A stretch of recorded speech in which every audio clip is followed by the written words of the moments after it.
pensais à un texte quand j'étais assis là. J'aime la joie que je ressens quand on me dit allons à la maison de l'Éternel. Quelle bénédiction de vous retrouver ce matin. C'était vraiment un temps difficile, la pandémie, tout ça, ce temps-là, parce qu'on était séparés, mais aujourd'hui on est ensemble. Puis quel bonheur que de voir ces heureux visages, louant Dieu en sa présence. Il y a des textes comme ça, mais c'est toute une bénédiction d'être ensemble, de pouvoir se réunir, de pouvoir célébrer Dieu, de remercier le Seigneur, de voir mon pasteur, parce que je ne le vois pas souvent, mon pasteur, vous autres, vous le voyez régulièrement. J'ai soupé avec lui vendredi, par la grâce de Dieu, Normand puis Carole qui m'ont accueilli. Merci beaucoup pour les 2 jours. Puis hier, c'était le mariage de ma petite fille. Je sais que je ne parais pas vieux, là, mais ma petite fille a 21 ans. Et puis elle se mariait hier pour la première fois. Ça vous rend pas trop nerveux. La plus belle nuit du monde. Non, ça, c'est pas à moi. Fait que ce que j'avais pensé faire ce matin, puis merci encore pour l'invitation, le privilège qu'on a, c'est de faire peut-être 5-10 minutes de ce qui se passe à Montjoly. Vous savez, dans la Bible, ça dit, quand je pense à l'absinthe, au poison, ma misère, cette partie-là, je la passe. Qu'est-ce que je vais passer dans mon cœur? La bénédiction de l'Éternel. Fait que je vais vous raconter un petit peu, parce qu'étant donné que ça fait longtemps qu'on ne s'est pas vu, je sais qu'on va avoir la convention à Fabreville cet automne, on va être là, toutes les églises ensemble. Mais à travers les années, à travers le temps qu'on n'avait pas ce privilège-là de se réunir tout le monde ensemble, on a quand même, par la grâce de Dieu, ouvert une nouvelle église à Rivière-du-Loup. Je ne sais pas si vous savez qu'il y a une nouvelle église à Rivière-du-Loup. C'est une nouvelle église qui a été ouverte dans un centre d'entraide. Donc, il y a quelqu'un qui vient, il tourne les divins qui ne sont pas vendus. Il y en a un à 50$, il y en a un à 100$, il y en a un à 75$. Moi, je prends tout le temps celui-là à 100$. Je me paye la traite. Je dis, je suis dans un centre d'entraide, on s'assit dans le confortable. Et puis, mais ce qu'on a vu là, ce que je veux vous partager ce matin, c'est que Dieu, il n'a pas fini, il ne fait que commencer d'agir dans notre génération. Et pendant qu'on était là, il y a un monsieur qui est venu, honnêtement, je vous raconte un petit peu, je ne dirai pas les noms, et puis il a décidé d'aider au centre d'entraide. C'est un homme d'affaires très important dans la région. Puis il dit, est-ce que je pourrais déménager des meubles, placer du linge, ces choses? Il est rentré là avec sa femme, puis ils ont commencé à faire du bénévolat au centre d'entraide, 2-3 jours par semaine, sans que les gens sachent qui c'était. Et puis, il y a quelqu'un qui l'a invité, il dit, notre pasteur vient dimanche. Ah, il dit, les églises, je suis allé il y a 30 ans d'une église, puis j'ai dit, c'est fini pour moi. Fait que, il est venu, il a adopté notre façon d'être, et puis il s'est décidé de s'impliquer avec nous dans l'église. Après 30 ans de vie à l'extérieur, maintenant, c'est une des personnes les plus fidèles de l'église.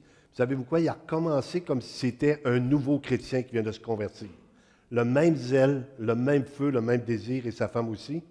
Donc, qu'est-ce que ça a permis? Le centre d'entraide nous a été légué. Donc, on est devenu propriétaire le seul centre d'entraide à Rivière-du-Loup, le gros centre d'entraide. C'est mon beau-frère qui est administrateur là-dessus. On a fait une incorporation.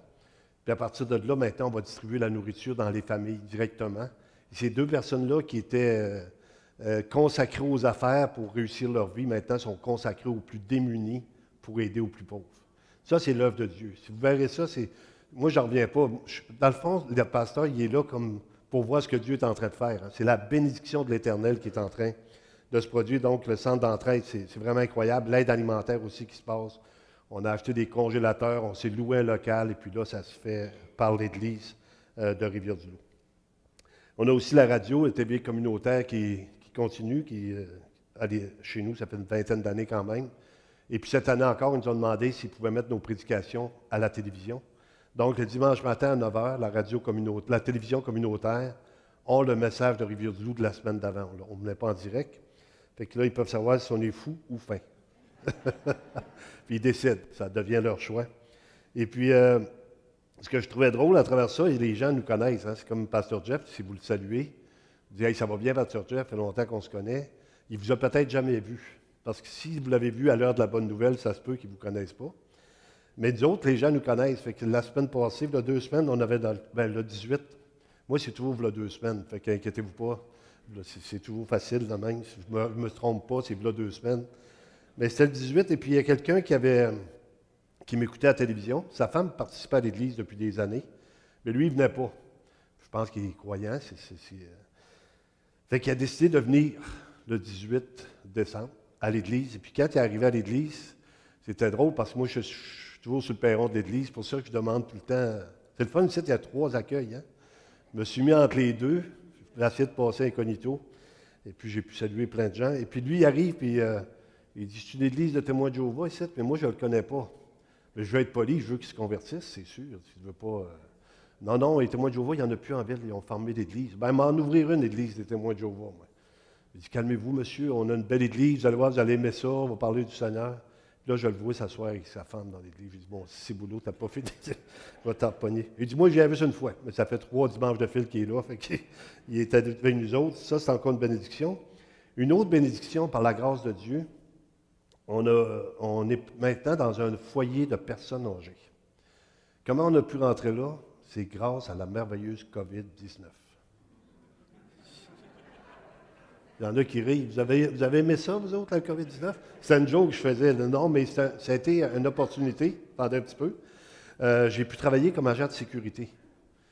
J'avais un gros gilet qui allait avec moi. Fait que j'étais là, c'était marqué sécurité. Et puis là, on était dans le foyer, on accueillait les gens, on leur parlait. Puis après, j'ai parlé avec la directrice. J'ai dit, est-ce que c'est possible de faire des réunions au foyer le dimanche matin? Puis elle nous a donné l'opportunité d'aller là. Fait que tous les dimanches matins à 8h30, avant l'église, que ce soit moi ou un autre, on va là, on a une femme qui fait la musique.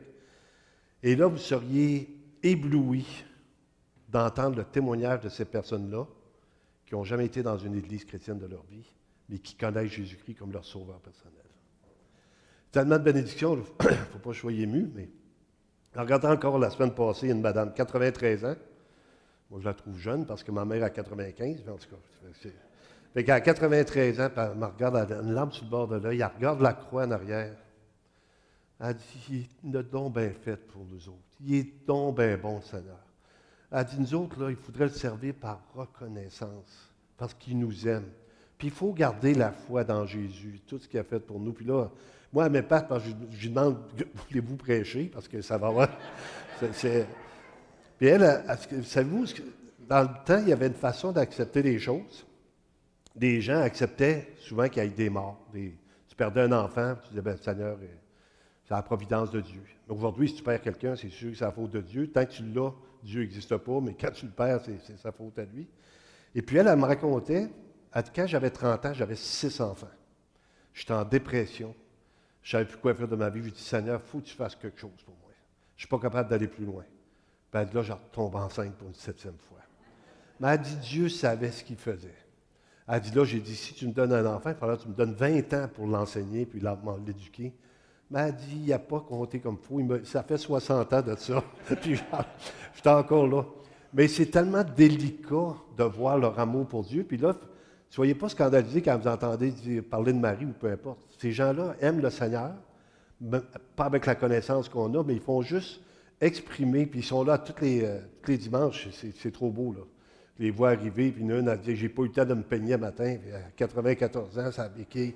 L'autre arrive avec son petite chose, puis allez pas trop vite, on va arriver, là, on s'installe. Puis là, toi, tu arrives là, tu dis, écoute, Seigneur, tu nous donnes de parler de l'amour de Dieu à des gens qui pourraient nous l'enseigner à force qu'ils ont vécu cette expérience-là avec le Seigneur. Fait que ça, c'est une bénédiction. Plusieurs jeunes familles ont joint l'Église aussi à Montjoly. Moi, j'en reviens pas de voir les jeunes familles, les jeunes enfants. On n'avait pas ça dans le temps. On avait 1 ou 2 bébés. Là, on les compte plus. On les compte à la douzaine. Puis regarde, je m'en vais dans les classes d'école dimanche de garderie. Puis savez-vous, on avait fait notre garderie pour la convention de Montjoly parce qu'on dit il va y avoir des enfants. Nous autres, on n'en a pas. Fait qu'on a fait une grande garderie. Aujourd'hui, elle est pleine. Mais ce n'était pas pour vous autres, c'était pour nous autres, mais on ne le savait pas. Fait qu'on est content aujourd'hui de vivre ça. On a l'œuvre en Haïti aussi. Je vais vous dire un petit mot parce qu'on a le docteur Stéphane. Docteur Stéphane, ce n'est pas seulement un docteur. Je peux dire aujourd'hui que c'est un pasteur. Même s'il n'y a pas le titre, c'est un homme qui prend soin des hommes. C'est un homme qui prend soin des plus démunis là-bas. Il est toujours le cœur sur la main avec sa femme. Et puis pour les enfants, il enseigne les enfants, mais il enseigne aussi à l'Église. Puis le travail en Haïti, même si on n'y va pas, on est allé en avril l'année passée, 6 personnes, entre autres. Le travail se continue comme si on serait là. La construction se fait parce qu'on a des gens qui sont responsables. Jocelyne, entre autres, fait la construction. La nourriture pour les enfants, les 600 enfants qui mangent à tous les jours. Pouvez-vous imaginer ce que c'est que pour un enfant de manger un repas par jour? Donc, ils peuvent manger à tous les jours. C'est fils aimé qui s'en occupe. Après ça, il y a toute la structure du parrainage. On ne peut pas y aller, mais c'est maintenant Pascal qui s'en occupe là-bas. Marie continue de faire les paiements, les virements. Mais c'est une œuvre qui est encore quand même exceptionnelle. Puis il faut continuer à prier pour ça. J'ai hâte d'aller en Afrique avec M. Tremblay. C'est un qui voit clair, c'est le fun. Il n'y a plus de lunettes. Il m'a frappé tantôt. J'ai dit, pour moi, ça n'a pas marché, votre opération. Mais je vais aller, c'est parce que la mission, c'est le monde. Fait que c'est sûr que vous ne pourriez pas venir en Afrique, il n'y a pas de place pour tout le monde. En Haïti, on n'y va pas beaucoup. Mais si vous êtes des intercesseurs pour les gens qui souffrent, si vous êtes des collaborateurs pour ceux qui ont besoin, vous ne perdrez rien. C'est vraiment, la Bible nous dit que ce que vous semez, vous allez le récolter. Vous n'avez rien à perdre. Souvent, on regarde ça, je dis, on fait des dépenses des fois qui sont comme inutiles. Vous avez le droit de faire des dépenses inutiles. J'en fais régulièrement. Je me suis acheté une belle paire de bottes hier.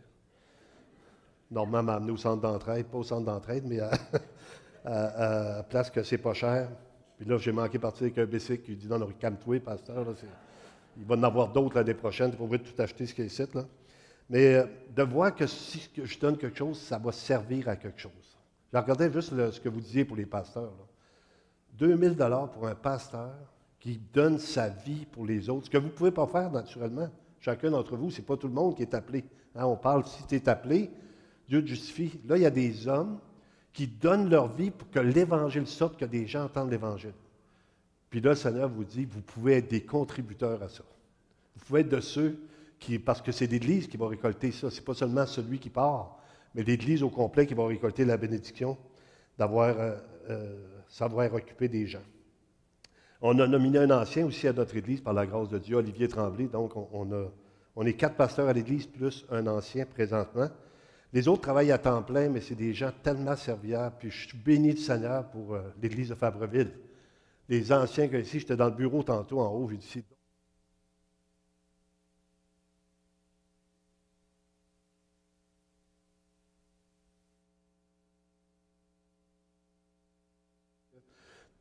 tu gagnes tout le temps. C'est avec une équipe, fait que ça, je suis béni. Puis j'ai parlé à Pasteur Pierre, si vous étiez là la semaine passée, de comment prendre soin du docteur pour l'aimer plus, pour que tu l'aimes comme Pasteur Sylvain. Tu sais qu'il en manque un petit peu, mais ça va aller. Non, je pense que j'ai écouté la fin du message la semaine passée. Pasteur Sylvain était un homme de Dieu incroyable. Puis ce qu'il a dit, je suis 100% d'accord avec lui. On veut vous inviter. On a eu un baptême d'eau aussi cette année. On a baptisé cette personne. Mais on vous invite pour le 30e anniversaire de l'Église de Montjoly. On fête notre 30 ans, 23, 24, 25 juin. Fait que si vous avez l'intention de faire une belle sortie, parce qu'on a le droit, on vous allez avoir les invitations. On fait ça comme un genre de convention, mais je vais avoir mon premier pasteur qui va être là, pasteur Jean Rudan. Il va y avoir des prédicateurs, il va y avoir un tas de fraternité. Profitez de ce temps-là d'être ensemble. Si vous avez été privés d'être ensemble, avez-vous vu ça, ce que ça faisait, que de plus se voir? Hein, c'est terrible, mais là, on a le droit. Fait qu'on vous invite pour le 23, 24, 25 juin. Avant d'aller dans le message, il faut que je vous conte une petite histoire. Une histoire vraie. Une histoire fausse, il y en a aussi, mais ça, c'est une histoire vraie. Mais c'est une histoire incroyable. Les gens disent, le pasteur dit toujours incroyable, mais dans le fond, ce qu'on devrait dire, y a-t-il quelque chose de surprenant qui ne vienne de l'Éternel? Mais l'histoire est trop grande. Pour moi, je n'en reviens pas encore. Donc, je vous raconte ça. Si vous ne comprenez pas, c'est pas grave, j'en reviens la semaine prochaine. Non, je n'en reviens pas la semaine prochaine. Mais l'histoire est que dans notre Église, il y a une femme qui s'appelle Joanne Nadeau. Joanne Nadeau, c'est une chrétienne qui est engagée dans la foi depuis plusieurs années avec nous à l'Église. Et Joanne demande à la madame qui s'occupe des personnes, des femmes, parce qu'on a une réunion de femmes de 5-6 femmes, est-ce que je peux faire partie du groupe?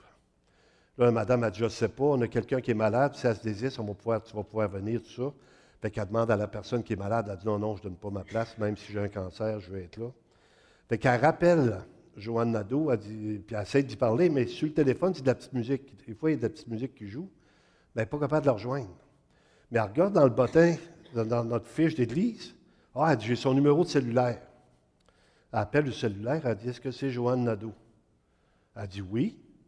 Elle dit, pour le cours biblique, elle dit, quel cours biblique? Est-ce que vous êtes Joanne Nadeau? Oui, oui. On a un cours biblique que vous m'aviez demandé si vous pouvez préparer. Elle dit, je n'ai pas demandé ça. Elle dit, excusez-moi, non, mais ça m'intéresse, vous donnez des cours bibliques. Alors, la madame, Elle dit, écoutez, êtes-vous Joanne Nadeau? Oui, oui, puis tout ça. Puis elle dit, nous autres, on a une église, ça s'appelle La Bible parle. Puis on est à Montjoly. Oh, j'aimerais ça aller à l'église. Puis on fait une fête de Noël. Si vous voulez venir, je vais y aller. Qu'est-ce qu'il faut que j'apporte? Êtes-vous Joanne Nadeau? Oui, oui, je suis Joanne Nadeau. Fait que là, la madame, elle m'appelle. Elle dit, pasteur, je ne comprends pas. Joanne Nadeau, elle fait-tu de la confusion? Elle ne se rappelle pas que. Bien, je vais l'appeler, moi. Bonjour, est-ce que c'est Joanne Nadeau? Elle dit, tout le monde me demande ça. Oui, oui, c'est Joanne Nadeau. J'ai dit, c'est parce qu'on a une église à Montjoly. Oui, oui, j'ai hâte d'y aller. Mais vous êtes qui, vous? Je suis Joanne Nadeau. Fait que j'ai dit, on a nos réunions, puis elle dit, je suis allé voir ça sur Internet. J'ai dit, moi, vous n'êtes pas le pasteur. J'ai dit, oui, oui, c'est moi le pasteur. Là, j'étais content. Ben, je ne sais pas c'est qui, mais c'est Joanne Nadeau. Ben là, elle me dit, moi, je suis allé en mission. J'ai dit, nous autres, on est allés en Haïti, j'ai vu ça. Là, une question qu'un pasteur ne demande jamais à personne. Quel âge vous avez, vous? J'ai 68 ans. Comme moi, j'étais tout content. Moi, j'étais rendu sur le party avec elle au téléphone. Et dit, en tout cas, vous êtes la bienvenue. Elle est partie de Maria en Gaspésie, puis est arrivée à l'église le dimanche matin. Elle était tellement contente d'être là. Puis elle reste à 5 minutes de Marie Beaulac, mon adjointe à l'église. Elle est avec nous autres. Elle est là tous les dimanches, puis elle dit au monde, allez à l'église, c'est une bonne affaire. Mais là, l'affaire qu'on se pose la question, comment ça se fait qu'on a son numéro dans les numéros de l'église, puis qu'elle s'appelle comme la nôtre? C'est ça qui est confondant là-dedans. Et là, à force de faire des recherches, on a calculé ça. Marie avait pris son nom dans un écono-lunettes parce qu'elle vendait des lunettes. Elle a collé ça sur son bureau, puis elle a mis après ça le numéro dans le portrait de l'église. Et puis quand elle l'a appelée, bien, elle s'appelle Joanne Nadeau, puis elle est avec nous autres depuis ce temps-là. Fait que, quand je vous dis qu'il n'y a rien de surprenant qui vienne de l'Éternel, si Dieu est capable de faire ça, là, écoutez, il peut faire n'importe quoi, il n'y a pas de limite pour le Seigneur. Maintenant, je vais faire ça, il nous reste 15 minutes, c'est ça?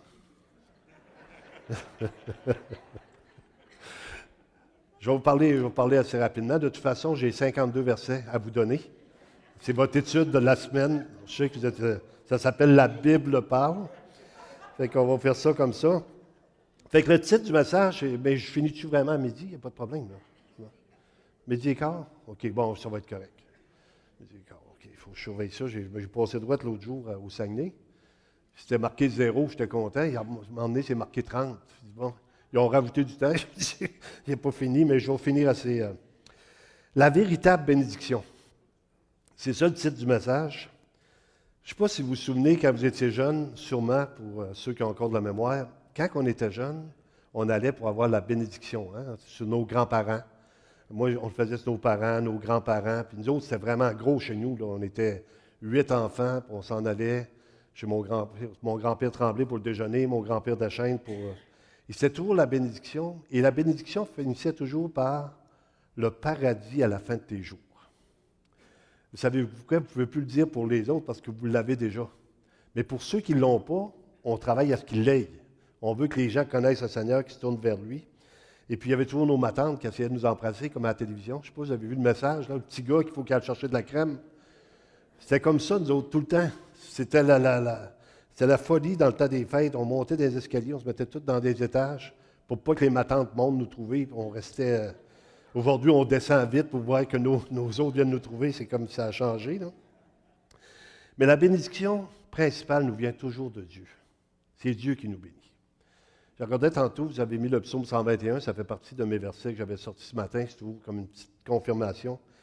Mais dans Nombre 6, 22, 27, je sais qu'il va le citer quand il a parlé de l'émission à un moment donné. Nombre 6, 22 à 27.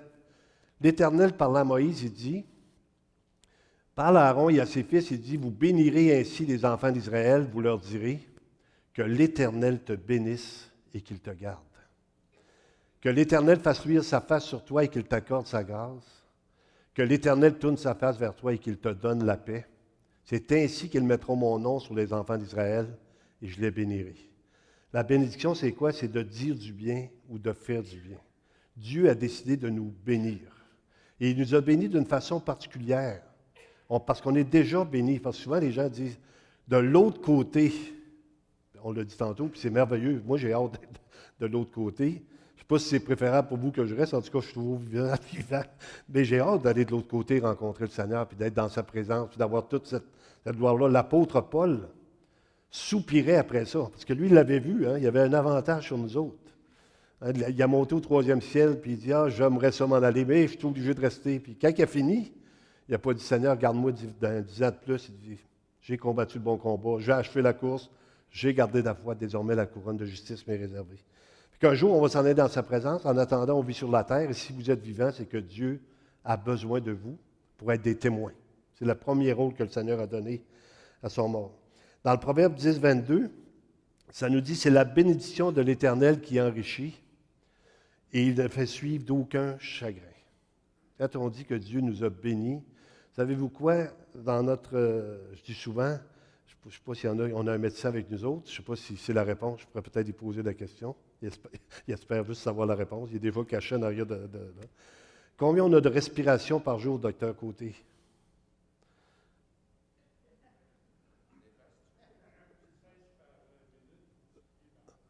Ça fait 25 000. Parce que non, non, c'est parce que je regarde le temps. Si je prends le temps qu'il fasse le calcul, puis là, il est en train de compter dans sa tête. C'est un bon médecin, mais pas un bon comptable. C'est sa femme qui fait la comptabilité chez eux, hein? Il m'avait déjà dit ça. 25 000 respirations par jour, vous en manquez une, vous en rendez compte.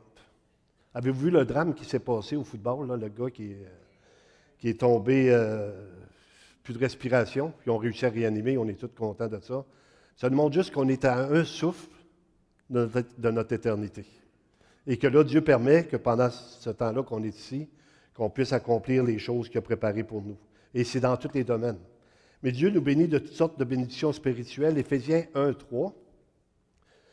Béni soit Dieu, le Père de notre Seigneur Jésus-Christ, qui nous a bénis de toutes sortes de bénédictions spirituelles dans les lieux célestes en Christ ou dans les célestes.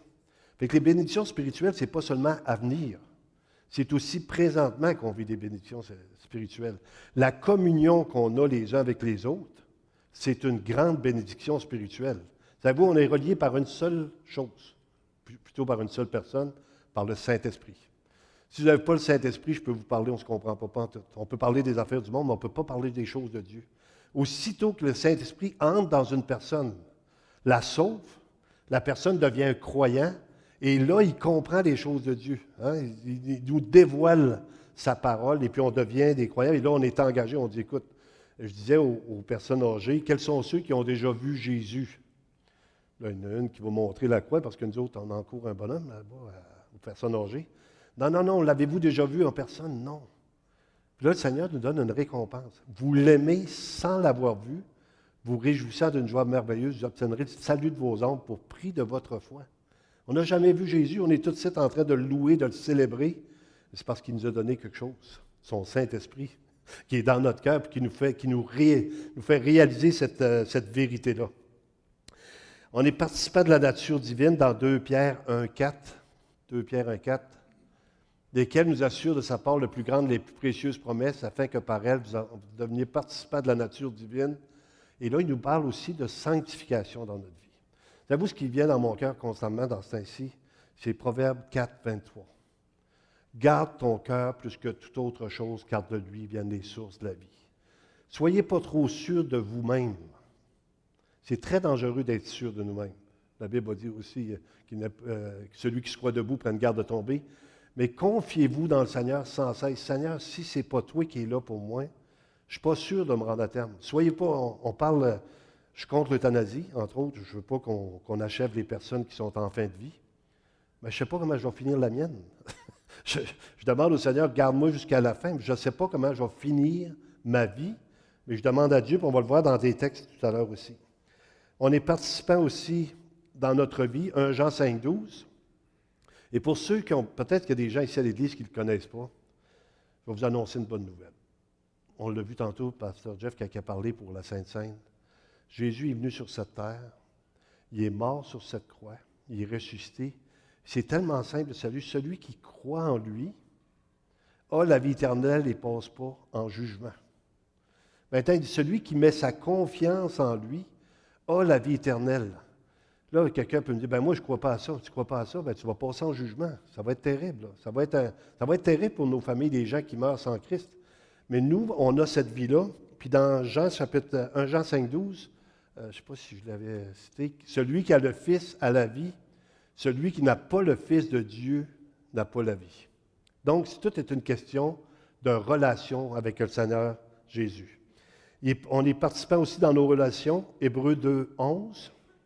Je vais aller un petit peu plus vite. Hébreux chapitre 2, verset 11. Car celui qui sanctifie, ceux qui sont sanctifiés sont tous issus d'un seul, c'est pourquoi il n'a pas honte d'être appelé leur frère. Donc, on est unis dans nos relations. Participant dans ses souffrances, Philippiens 1, 29. Ça, c'est la partie peut-être tragique de notre société. Les gens ne veulent pas souffrir. Ils souffrent trop. On va le terminer. Puis le problème avec l'euthanasie, c'est que vu qu'on a mis l'être humain au niveau des animaux, on est des animaux, donc si vous avez un chien qui est malade, vous faites euthanasier votre chien par compassion. Si vous avez un être humain qui est malade, vous le faites euthanasier par compassion. Erreur. La compassion va prendre soin de l'être humain parce qu'il est créé à l'image de Dieu. Donc, on tombe dans le piège. Et plus que vous écoutez la charmante TV qui vous lave le cerveau méchamment, mais sans vous, tout le temps en vous glissant, c'est tout le temps un petit peu. Il dit, si tu dis un mensonge assez longtemps, tu vas finir par croire que c'est la vérité. Et savez-vous quoi, le mot, si vous allez dans l'histoire de l'Allemagne, 1942, 43, 44, faisait exactement la même chose. Pareil. Là, on a décidé d'euthanasier les enfants à partir d'un an, à partir de l'année prochaine. Présentement, ce qui garde la maladie mentale pour l'euthanasie, c'est qu'il y a des soldats, il y a des gens qui se sont levés et ont dit, écoutez, on a des soldats qui font des syndromes post-traumatiques. Ils vont demander l'euthanasie. Vous allez tuer des soldats qui sont allés vous offrir leur vie pour vous donner la liberté. Là, ça tient un petit peu, mais ça ne tiendra pas longtemps. Éventuellement, même, on a battu le record. Allez tout voir ça sur Internet. On a battu le record de l'euthanasie au Québec dans le monde entier. On est des champions. 1 sur 25% des gens se font euthanasier présentement. Ils ne sont pas tous en fin de vie, puis ils ne sont pas tous souffrants. Mais la souffrance, la Bible nous dit, Christ ayant souffert dans la chair, armez-vous de la même pensée. Vous allez souffrir. Je ne comprends pas. Mais c'est sûr que ce n'est pas plaisant. Mon père, il dit, je suis prêt à mourir, mais je ne veux pas souffrir. Il disait ça dans le temps. Mais on va souffrir. Je souffre présentement. J'ai mal à une jambe là, pendant que je vous parle. Mais ça fait partie, je n'irai pas m'asseoir parce que j'ai mal dans la jambe. Je vais finir juste qu'il me reste encore un petit peu de temps. Mais la souffrance fait partie du lot de la vie humaine. En Pierre, on avait dit Philippiens 1, 29. Et c'est là de la part de Dieu qui vous a fait la grâce par rapport à Christ, non pas seulement de croire en lui, mais encore de souffrir pour lui. Et on a aussi cette souffrance-là avec nos familles. Hein, vous remarquez, quand vous êtes convertis, comment votre mère était contente de vous voir un petit chrétien dans la maison. Je pense à Pasteur Jeff, puis je pense à moi aussi, j'étais tellement content d'aller dire à mes parents, ils vont être contents en Ciboulot. Moi qui leur donne du trouble depuis 29 ans, ils vont me sauter au cou. Mon père me regarde, il dit, t'es vraiment malade. Il dit, t'es tombé sur la tête. Je dis, papa, non, mais... Et là, je suis tout content. Et dans mon amour pour mon père, j'ai écrit une lettre. Peut-être pas la meilleure lettre que j'ai écrite dans ma vie, là. J'avais un verset biblique. Malheur aux riches dans le mauvais jour, car le prix de leur rachat n'aura jamais lieu. Je t'écris ça à ton père. Tu as plein d'amour, hein, t'es chrétien, plein d'amour. Moi, écrire une lettre à mon père. Et mon père était plus sage que moi. Il m'a appelé, il dit, tu viendras, j'en ferai à toi. J'étais rendu à 32 ans. Je dis, ouais, mais il y a encore affaire à moi. Fait que, il dit, quand tu auras affaire à moi, tu me parleras en personne. Tu n'as pas besoin de m'écrire tes petites lettres. Puis il dit, ça ne m'intéresse pas. Mon père est mort chrétien, converti sur son lit. Fait que je remercie le Seigneur pour ça, mais des fois, on fait des choses, puis je ne sais pas en tout ce que ça a rapport là-dedans, mais la souffrance fait partie de notre vie. On est participant de son héritage. Il y en a-tu qui ont déjà hérité? Je te dis qu'il n'y en a pas beaucoup, hein? Il y en a beaucoup qui ont hérité, mais il n'y en a pas beaucoup qui le disent. On vient de parler des dés, là. Mais on va avoir un héritage qui nous est réservé dans le ciel. Ce n'est pas rien ce que la parole de Dieu nous dit là-dessus. Romains chapitre 8, versets 16 et 17. Romains 8, 16 et 17. L'Esprit lui-même rend témoignage à notre esprit que nous sommes enfants de Dieu. Or, si nous sommes enfants, nous sommes aussi héritiers, héritiers de Dieu et co-héritiers de Christ.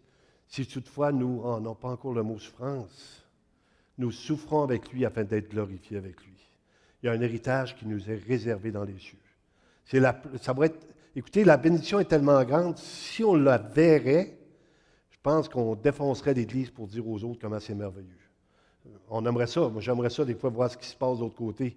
On y va par la foi. Mais le Seigneur, ce qu'il promet, ce n'est pas un menteur, lui. Ce qu'il promet, il l'accomplit. Fait qu'un jour, on va être dans sa présence, on va recevoir la même bénédiction. On est participant, son esprit habite en nous. Ça, c'est peut-être que quand je parle de ça, je dis, il faut le réaliser, parce qu'on l'oublie. Quand je m'en vais sur mon auto, je vais rouler tantôt 6-7 heures pour m'en aller chez nous.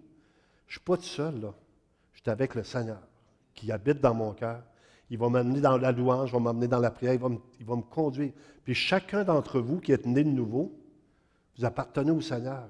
Et vous avez ce Dieu qui habite en vous. Vous êtes le temple du Saint-Esprit. C'est pour ça qu'il va nous dire aussi de faire attention, de préserver notre vie, de la garder à sa gloire, d'être un témoignage à sa gloire.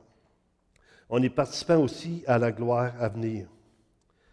Ici, j'avais marqué une illustration parce qu'il m'est arrivé une autre anecdote que je ne veux pas manquer de vous raconter. Avant hier, je pensais que j'allais dire il y a 2 semaines, hein? C'est pour voir si vous écoutez. Avant hier ou avant l'autre hier, en tout cas, je suis allé voir une diététicienne. Mon médecin m'a recommandé d'aller voir une diététicienne, je ne sais pas pourquoi. Mais il dit, ça va être bon, elle va te donner des trucs. Puis il connaît ces trucs, pas de beurre, pas de sel, pas de gras, pas de tout ce qui est bon à manger, des légumes. Mais avec j'ai même pas. En tout cas, j'arrive chez la diététicienne, je commence à parler avec. C'est une femme de Montréal, donc c'est une femme importante, ça vient de la région. Moi, je viens de Montjoli. Nous autres, on est bourrés de neige, c'est pas pareil. Mais on va pareil voir la diététicienne. C'est une Vietnamienne. Son père est vietnamien, puis sa mère est québécoise, puis elle a un contrat à Montjoli. Fait que je rentre dans le bureau, on commence à s'installer. Elle dit, quoi vous faites dans la vie? Je suis pasteur. Elle dit, vous ne croyez pas en Marie? On se calme, là, un petit peu. Je ne suis pas venu pour voir. Elle dit, comment on ne croit pas en Marie? Marie, c'est la mère de Jésus. J'arrête pas d'en parler à tout le monde. C'est une femme extraordinaire. Elle nous dit même de prier son fils en premier. C'est merveilleux. Elle a de l'humilité. Fait que, elle dit, moi, je vais à l'église à tous les dimanches. Catholique, je ne trouve aucun jeune pour être avec moi. Je ne manque jamais d'église. Puis là, on commence à me dire ça. Je dis, on a une église qui va vous accueillir très chaleureusement quand vous allez venir. Mais j'ai même dit, viens pas la semaine prochaine, je vais être à Montréal. J'aimerais ça être là pour t'accueillir, pour te présenter à nos jeunes. Puis là, elle me dit, elle me donne tous les trucs, les recettes. J'ai même acheté du fromage pour elle chez Costco, son numéro de cellulaire. Écoutez, c'est une affaire de fou, ce soir-là. Je sors de là. Je dis, comment ça, je suis rendu faire des commissions sur Costco pour une diététicienne de Montréal pendant que j'étais à Montjoli. Là, le monde est viré en envers.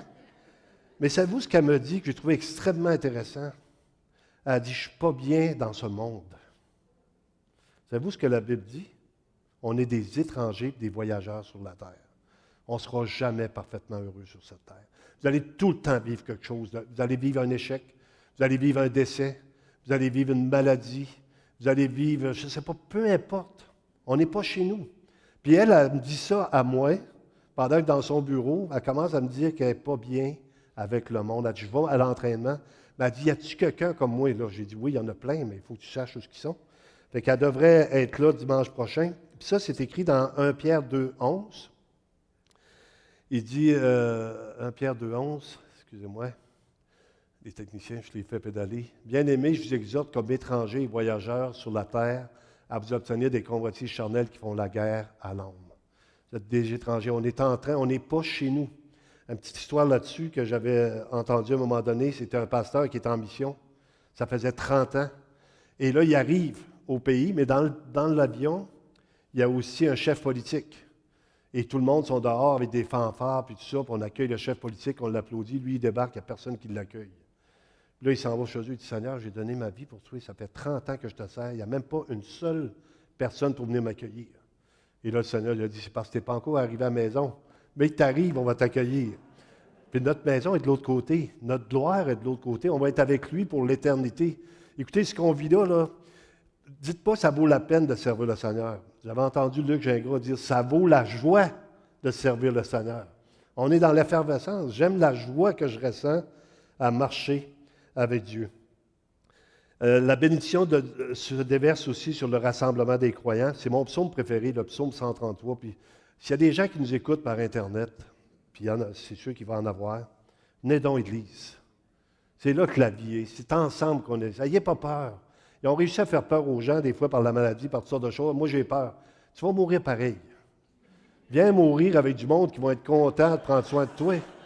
Non, mais on s'en vient dans une place.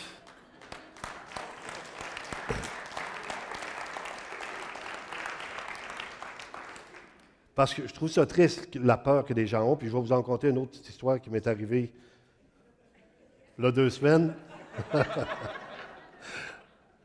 On avait un souper de famille chez nous. Ma mère est toujours à la maison, seule, avec son chien. Elle a 95 ans. Et puis là, on organise un petit souper. Mes sœurs organisent le petit souper. Puis là, il y a une de mes sœurs qui tombe malade. Pour la 5e fois cette année, elle pogne la grippe.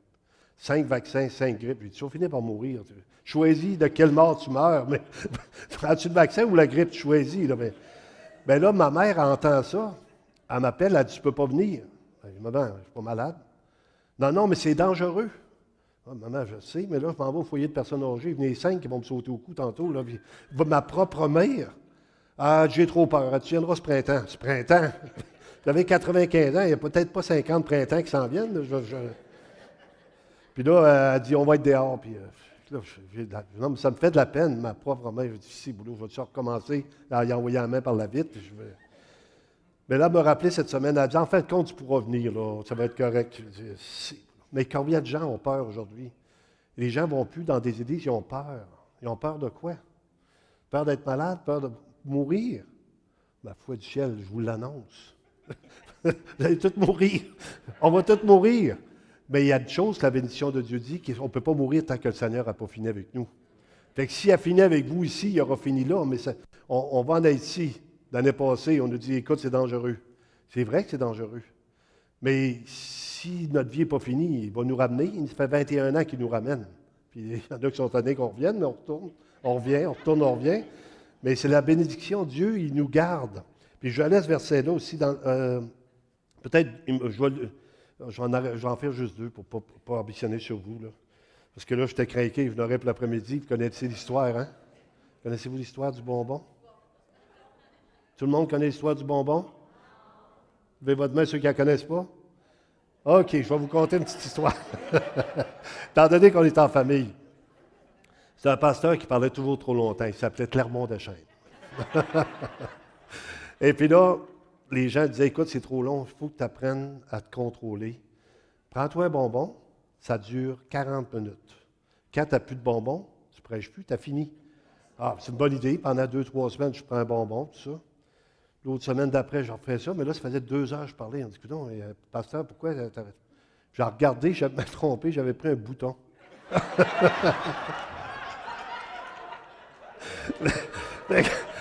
Et que ça peut arriver, mais là, cette heure avec les horloges, on est correct. Mais ça j'aurais jamais arrêté. Là.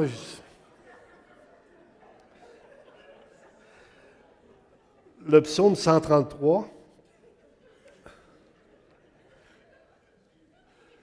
Ça, Pasteur Jeff a déjà précis là-dessus, le haut, hein? C'est le haut!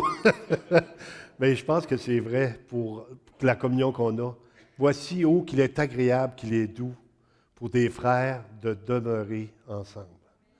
Regardez, ça ne se termine pas là, c'est vrai ça, mais regardez ce qu'il dit, le secours me vient de l'Éternel qui a fait les cieux et la terre. Voici qu'il est agréable. Arrêtez la minuterie, puis dites c'est fini. Vous n'avez pas besoin de me mêler comme ça. Là. Ça va passer pour un fou, non, moi. C'est comme l'huile précieuse qui est répandue sur la tête, descend sur la barbe d'Aaron, qui descend sur le bord de ses vêtements. C'est comme la rosée de l'Hermon qui descend sur les montagnes de Sion, car c'est là que l'Éternel envoie la bénédiction, la vie pour l'éternité. Vous êtes à la bonne place pour recevoir la bénédiction de Dieu. Vous êtes dans la communion fraternelle. J'étais content de voir M. Julina avec sa femme aussi ce matin. Il disait, avoir su que tu étais là, on ne serait pas venu. Et là, vous savez comment il est, il a tout le temps été de même. Là. Tout le temps nous fait sentir mal. Non, non, c'est pas vrai. Mais je suis content. Je suis content d'être là et de voir cette bénédiction-là. Puis là, je termine vraiment. Puis je vais vous donner peut-être, je vais juste vous dire quelques petites phrases après que vous pourrez. Les versets sont ici. Si vous voulez les avoir, vous pourrez me les donner. Il y en a plein, mais. Parce que le psaume 121, on l'a lu tantôt. 2 fois. Ça, c'est vraiment la bénédiction, là, parce que c'est lui qui nous garde. Puis je veux qu'on leur lise, puis que vous réfléchissiez à ça, que de ne pas compter sur vos forces pour l'année 2023, mais d'aller compter sur la grâce de Dieu et sur son amour pour l'année qui s'en vient. Parce qu'on peut compter sur nous. Puis la deuxième chose que je vais vous dire, soyez maintenant une bénédiction pour les autres.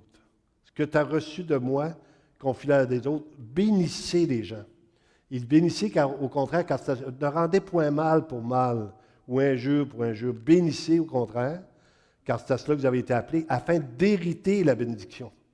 Le pasteur Hulin avait déjà prêché, celui qui arrose sera lui-même arrosé. Ce que vous faites, l'amour, quelqu'un me dit, il n'y a pas d'amour dans l'Église.